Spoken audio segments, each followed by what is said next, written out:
Ooh, baby, you already know the vibes. We're coming at you with some heat for episode 2 of Ascending Artists with Mass Mortal. For episode 2, we have, drumroll, we have Ookay. Ookay is an artist slash DJ, one of the better, I'd say more well-renowned household names out there. Thief is probably one of his most popular songs, and personally, that's where I discovered him at back in like 2016. If you haven't checked him out, go check him out. I'll leave all his bio links, anything for music to his Instagram, all in the bio below. Also, he kind of reminds me of like Keizo. I think Keizo and him are kind of, in my opinion, a little bit similar. Okay's a DJ that came, from performing in front of like 10 people all the way to festivals. So I always think it's amazing when you have somebody that's grinded from like the bottom all the way to the top or getting closer to the top. A big thing I feel like people don't understand is like DJs. It takes a lot of work, you don't hit a couple buttons and boom, it takes a lot of work. Before you do anything else, subscribe and be part of the Noti Gang. You don't want to miss an episode we post every Saturday. So every Saturday we're going to be coming out with a banger with a new artist, new DJ, new something. So super excited. Without further ado, our very second guest on Ascending Artists with Mass Mortal. Okay. What's up, man? What's up, Mass Mortal? How's it going? Hey, we chilling. My beanie doesn't go that low. Mine doesn't have holes in it either, but I can try. It's the best I got. Oh man, see, I gotta get you a Mass Mortal mask right there. I gotta send That's you. That's perfect. Sure. I got some Ookay merch to send you too. So we got it. Hell yeah! Thanks for having me, by the way. Hey, thank you for coming on. I was about to say that was huge. I was hella happy when like I got they were like, yo, Ookay wants to come on. I'm like, oh hell yeah! I'm like, let's get this. So, absolutely. No, thanks. It's a pleasure. How did you get into the music game? So that's my big like starting question. Man. How did you start? All right. So I come from a very musical background, which might be, I guess, somewhat of a perk. My dad's a bass player. My mom's a singer. Oh, shit. Okay. Yeah. Like my family's like one of those that sings Happy Birthday in like 3-part harmonies. So it was inescapable for me. It was one of those things where I was just like, all right, well, this is it. But I fell in love with music very early on. I started doing, playing drums and learned a little bit of piano, and was in a band a little bit in high school before I learned about dance music. Okay. And dance music is kind of like where I kind of found myself in a place where I'm like, oh, I could do this. I can learn how to produce. I can learn how to DJ. This sounds like something down my alley. So, started practicing, started, getting better and better and learning new things every day. And it led me to, I guess, this position where I'm able to share my music with so many people.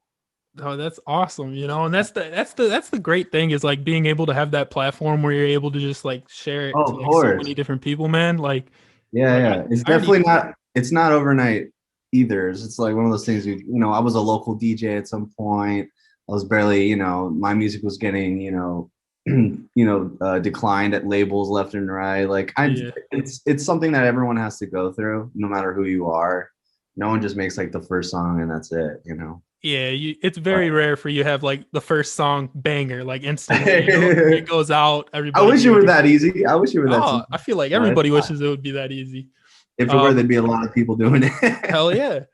With the DJing, like you want to kind of explain just like how difficult that is to just kind of, because I know it's not like one of those where it's like, all right, I pick up a laptop, do this, boom, I'm a DJ now. Like, you want to explain, like, just let people know like how difficult that really is. Yeah, well, I mean, there's a lot of different components. One of them is obviously, having the right program to organize your music.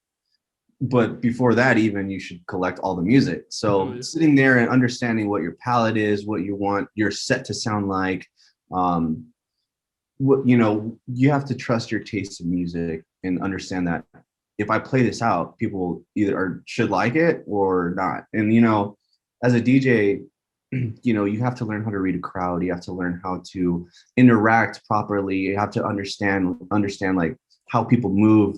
It's like, oh, do they like this certain type of music? Should I pursue playing more of this in the set, or should I move to, what happens if like a crowd's not feeling house music? They want more like dubstep and trap. You got to learn how to get from point A to point B, having the right set, having playlists of music that can get you to that next, energy level. The next level. When you're like, and here's the thing, we have like an hour and a half, 2 hours. So you have to get there as soon as possible to keep the energy going the whole time. And that's something that comes with practice and really being, it's not something you can practice at home. It's something you have to experience in real life. You actually have to like do it to get that experience, It's you not like, obviously, you obviously play for your friends and stuff and kind of like figure it out little by little, play smaller parties first. But when you start playing clubs or big festivals, it's a little bit of like understanding and trusting your musical taste and your song selection to give the best output and energy possible, or storyline, or whatever you're trying to portray, within your music in a live setting. Like, how do you get there and how do you translate that properly? So it's more of a, obviously having your assets correct and having all your playlists and all your music, but it's also, how do you psychologically involve people and get people to be a part of your world for that 1 hour or 2 hours or however long you're playing, Exactly. And that's the big thing. And like you said, it could come down a little bit to like the trial and error aspect of it too, and that's huge. We all have that. And on top of that doesn't even include the DJ part. That's true too. Yeah. That's only like a selection of it. And once you actually like practice transitions and how to set up your cue points for like certain songs to get to a certain part faster, how to count on the beat. It's always 1, 2, 3, 4 for the most part with dance music, at least. How do you make sure that you're always in the rhythm, always cueing your songs correctly and transitioning and understanding your music and its structure? So that's one of those things that it's a lot of studying, but I feel like transitioning from one song to the next is like such a great way to get started and understanding like how to use your equipment. And like you said, transition aspect is huge, I feel like. So from my standpoint, but you want it to feel like one long song, one hour song. So, for music inspiration, like who would you say was your biggest inspiration for starting everything? Oh man, I mean, I have inspirations for a lot of certain things, like whether it be a production inspiration or a DJ inspiration. There's so many different ones. Like for DJing, I'm a huge fan of A-Track. I think he knows how to crowd control and really use his skills and showcase that when he plays. DJ Snake, another great example. He's blending literally every genre within an hour and a half, as well as playing his own music, which varies in style all around the board. Diplo as well, Tiesto, the greats, the ones that people very much have an eye on. Laid Back Luke as well, big house DJ that really knows how to use CDJs to the fullest extent and has them speak for themselves. When it comes to production, oh my gosh, there's so many. Production aspect. There's so many great ones, man. And it really depends. There's obviously like Mike Will Made It, I think is like a huge, household name for sure. Yeah. But for a reason, like you see it, Yeah. Oh my God, there's so many. This dude named Luxury is one of my favorites from the UK. And he does a lot of like kind of garage style stuff. I'll have to check him out. Yeah, Luxury, you said? Yeah, I'll text all this to you. Oh, man. Yeah. But I mean, it really comes down to, how you certain things inspire me from all different peoples, whether it be just a small little thing or how people would portray themselves, even like in real life. I take a lot of those inspirations and be like, wow, I really look up to this person for these reasons. How do I implement that within my own lifestyle or my own personality or my brand? And I think it's, there's inspiration everywhere. So to say that there's like a favorite, it's kind of hard to choose. Yeah, that's like saying, like, what's your favorite song? Or like what's it's just like a hard thing. Depends on the mood, it really does. Exactly. That's the big thing. So when it comes to a festival, so I was interested to ask this one. So what's like the biggest venue you kind of performed at, and then kind of like the smallest venue, and kind of like how did that like climb the ladder go from like that smallest to the highest? Well, I mean, again, I started as a local DJ, so I kind of already have played small parties. Like I've understood that and how do you make that still work in your favor is kind of the big challenge. It's like, okay, there might not be a lot of people here, but let me give it all. For me, I guess giving it your all, no matter how many people there, I think is the most important part. That's huge. Yeah. And I feel like that, even if it's like the 20, 30 people there, they respect the hell out of that. You know what I mean? You give those 30 people your best every time. And I think that's like something you have to hold yourself accountable to when you go on stage and perform for people. I mean, obviously a lot of preparation goes into the bigger shows because you have such a wider audience, and a lot of those people at those festivals might not have heard of you, or they're just walking by, or their friends invited them. They're like, oh, well, let's go see what this is about. Yeah. How do you make people fans, as soon as possible, or it within that, again, 1 hour set or however long you're playing.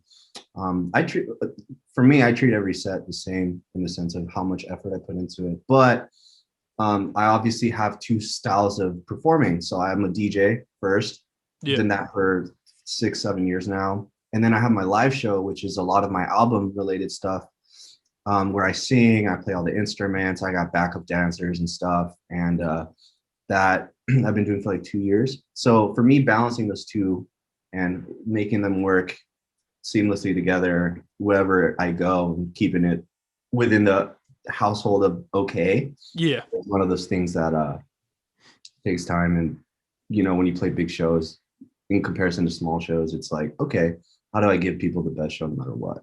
Trying to find that median to, like you're saying, like, just have the perfect show, no matter where it is. What's perfect show, even if you're playing it for yourself, man. Like that should be a goal. Just give it your best. Exactly, 100% effort, and like you said, fans respect probably the hell out of that. You know what I mean? So, of course. And they can tell when like an artist is like giving their all towards something, and like you can kind of see like, he's half-assing this one. So, I mean, I've done shows where I play like for literally 10 people showed up. It was like a weather issue. It was like this crazy storm, and it was like really bad. And I still gave it everything I got, and I was appreciative of everyone who came. And literally the next day, I flew in to do like a big festival, like main stage. That's crazy. Yeah, so you have to learn how to keep that energy no matter what situation. And so it's just about the people who are there to see you. True. So kind of based off the fans, then, if out of like a festival, your music, what do you want the fans to like get out of it? So when they come to like your concert or they come and listen to your music, what do you want them to pull away from? Well, I definitely, first and foremost, music is healing, I think, and such an escape 100%. From how crazy reality can be, especially in these times. So exactly. So for me, it's like, how can I introduce you to my world and the music that I've made and how I've translated my feelings or how I feel that day into music that can relate to people. That's my way of talking to people. Or like, my form of therapy is music, making music, and I hope that people can relate on any front, whether it's let's go crazy, have a great time, or hey, like I want to feel something. I've been sad, and how do you, process those and show it to people and have them kind of relate to you on all sides. It's like, hey, you might love my music and I'm going to be on the stage, but I'm the same as you, Exactly. Yeah. And I try to, and I definitely want that to be like the forefront of like where my music is standing on. Like, I want people to really feel something and have a good time at the same time, because I mean, it's just a lot of my personality. I'm like a fun person, I'm carefree. I just, I make music. Tell, like, with your music, I hang out with my friends. I have fun with my friends. I hang out. We have a pool. We barbecue. I want that like feeling. Yeah. When I bring it to a show or bring it to a concert, like, wow, that was like a fun vacation almost. It's like I went somewhere else for an hour. So I could see that, and that's like when you listen, like if you haven't listened to Ookay's music, go ahead, like right now, you got to go listen to it. But you can get that vibe. Hell yeah. I have a new single out right now. Oh yeah. New single came out. You want to kind of talk a little bit about that or? Yeah, literally this past Friday, it was the 9th, April 9th. I just put out my new single Deep With Me, which is off my second album. Feels good to be back. It's been almost 3 years since my last album, so it's nice to be back and putting out music and really connecting with the fans on like on a musical front, you know. So Yeah. really happy with how it came out. We just did a music video. You can check that out on YouTube now. And I'll yeah, say that music video was nice. I'll tell you, I'll say that was like it's crisp. I watched it a Great. couple times today, so I'm Hey, telling you a guys, lot you of got to give it a effort, listen. man. A lot of effort went into that, and it was so fun to work on. Such a great project. So many good people involved, and I'm Yeah. just really happy with the outcome. I'm glad that people are enjoying it, and yeah, I can't wait for more people to listen and watch and to see what the next songs are coming out. Like, or just finished another single, and I just sent it in last night. So hopefully, in a couple weeks, we'll have a new single out. So it's just gonna Oh, keep all coming. right. All 12 right, new there we songs, go. baby. Let's go. Yes, uh, sir. so big thing with me is like I love making playlists, curator. Love it. Uh, I know. I've and seen them. I've seen them. they're starting to grow a little bit. I love it. So big thing I want to ask you is if you had to make a playlist to your life, 5 songs, what would you pick? I know it's like one of the hardest thing is like picking like, all right, what's like my favorite song? Like, but like if you Sicko had to mode pick 5 that times. playlist playlist to your life, 5 songs, go. All right, man. All right. All right. Hold up. So first one is September, Earth, Wind, and Fire. Easy choice. Boom. Okay. Funky Drummer, James Brown. Another one. That's like a strolling down the street song, you know. Kind of Everyone good feels vibes. that. Hell Yeah, yeah. yeah, yeah, yeah. It's like a live song. I've been liking Playboy Cardi's new album a lot. So Slayer, Playboy Cardi. That's definitely one of my favorites. This dude McGee, I'll send this to you. He's a really cool dude All from right, but LA. He has a song called Untitled. Such a great song. what type of Love it. music is it? It's like indie soul music. It's Oh, indie very soul. cool. Indie soul music. Oh, Yeah, sweet. yeah. All I right. love this dude. I saw him. He was like one of the last artists I saw live before, you know, COVID happened. And I went Yeah. by myself and I made so many friends. It's like, oh, you guys like the same artist I do. This is great. We're all friends now. Dude, that's awesome. That's what I'm talking about. And then I've been liking Solange too. So Alameda probably. Okay. And last bonus one is the new Silk Sonic, Leave the Door Open. I can't wait to hear what the next single is from them, Bruno Mars and Anderson .Paak. Should be I interesting love right that there. aesthetic. I love the style. I really hope that makes a comeback like super strong like this, and hope more people like kind of dive into that kind of style in the future. So it's nice to see it on the forefront of the radio and all that kind of thing. Hell yeah. I love Pac, bro. Like it's just like he's got that good, it's just that good music. Like it's hard to explain, but it's like you start hearing it and you start smiling, you're just like, hell yeah. I remember I met him at Coachella like one time, and he was Miller rocking like this to Playboy Cardi. So it was like a full circle. He was smile. You know, he has that big old smile. He's Yeah. by himself chilling. I was like, "Yo, I love you, man." He's like, "Nice to meet you, dog." He's a great guy, man. It's such a nice soul, man. And that's awesome. yeah, it's really cool. So definitely that one. I love to see what he's doing, and big inspiration to me for sure. Sweet. Kind of one more thing I want to ask here. Okay. Now, big thing. I know you kind of mentioned you have some music coming out. Yeah. So what can fans expect for like the rest of the year, for the rest of 2021? Okay, so I've been playing a lot of music and teasing a lot of the stuff that I'm going to be releasing in a couple mixes. And I did a live stream not too long ago with Digital Mirage, just like Brownies and Lemonade out of Los Angeles. But if you go watch that on YouTube, also I play like 6 brand new songs from the album. So there's some stuff to expect. I would say it's like dance pop, but there's still a lot of like R&B and hip hop elements to it. Yeah. As well as obviously like, a huge dance flavor, which is nice for like, you know, the big raves and like the big shows. But yes, once the album's done, I'm also working on a collaborative EP with a bunch of really dope upcoming producers. And I'm really excited to be putting that stuff out. Very club oriented, very trap and bass stuff. A lot of the stuff that a lot of original fans know me for. So I'm trying to give back to the people who've stuck around this whole time and watched me grow and change, because my music's changed so much. So it's nice to go back to my roots a little bit, make some trap music, make some house music, and do that. So I'm definitely going to keep that going. Doing a lot of cool DJ sets here and there, as well as the live show, doing a tour of that hopefully next year. But yeah, and I also have another side project which is called Coaster. Ooh. And yeah, it's like explain a little bit on that. All right. All right. So Coaster is a project I started maybe 7 years ago, Okay. and it's been in hiatus for 5 years now. But it got so much love when I was putting the music out, and obviously, like once Thief happened and all this touring started to come in, and I was working on my album, I didn't really abandon it, but I kind of neglected it, just because my life was moving so fast at the time. So now I'm kind of coming back. I'm like, you know what? It's like my passion project, and I really wanted to, like, now that I have like a bigger audience that I did 7 years ago, it's gonna be nice to like reintroduce this kind of style of music that I want to make really on my side project, which would be super fun. Sweet. And Yeah. also making new merch, making, a bunch of cool ideas. We got some NFT business going on. We're gonna be doing Okay. stuff here and there, just trying to keep it fun and fresh, and bring new content to people left and right, and hopefully making some more TikToks. So we'll see. Yeah, I gotta get you up on the TikTok game. No, hey, bro, you gotta give me some tips, man. I'm still learning it. I'm still watching and like understand what everyone's doing. I'm like, okay, cool. But I used to do the Vine stuff too for a while, so I kind of understand how it works. Yeah, I miss Vine. Vine had some good ass content, man. I'm telling you. There's something about 7 seconds of making it happen, like that.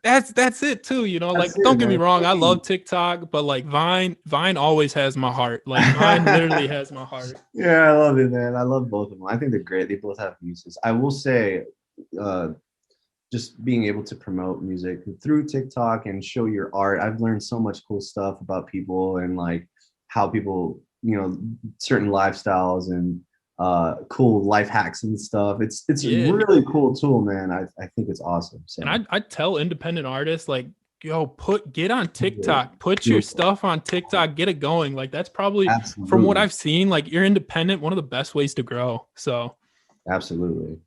It used to be SoundCloud, and then I don't know what happened. Yeah, SoundCloud had a fall, like not, I wouldn't say a fallout, but yeah, it used to be like SoundCloud. Oh shit, let me go on there real quick. But yeah, yeah.